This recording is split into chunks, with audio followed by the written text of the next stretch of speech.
প্রধান উপদেষ্টা হিসেবে আজ আমি আপনাদের কাছ থেকে বিদায় নেবার জন্য উপস্থিত হয়েছি। অন্তর্বর্তী সরকারের প্রধান উপদেষ্টা অধ্যাপক ডক্টর মোহাম্মদ ইউনুস বলেছেন, আমি আজ আমার কাজ থেকে বিদায় নিতে আপনাদের সামনে এসেছি। আমাদের প্রথম কাজ ছিল দেশকে সচল করা। এটা ছিল সবচাইতে কঠিন কাজ। তিনি বলেন, প্রতিদ্বন্দ্বিতামূলক নির্বাচনে যারা জয়ী হয়েছেন তাদের আমি অভিনন্দন জানাচ্ছি। যারা পরাজিত হয়েছেন তাদেরকেও আমি অভিনন্দন জানাই। হার জিতই হল গণতন্ত্রের সৌন্দর্য।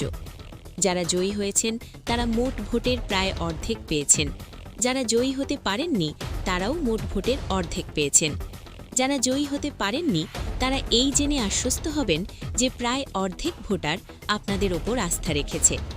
আগামী দিন নতুন সরকার দায়িত্ব গ্রহণ করবে। এর মাধ্যমে আমাদের 18 মাসের দায়িত্বের সমাপ্তি হবে। এ সময় তিনি আরও বলেন, এ নির্বাচন কেবল একটি ক্ষমতা হস্তান্তরের প্রক্রিয়া নয়, এটি বাংলাদেশের গণতান্ত্রিক ব্যবস্থার নতুন অভিযাত্রার সূচনা, নতুন বাংলাদেশের জন্ম।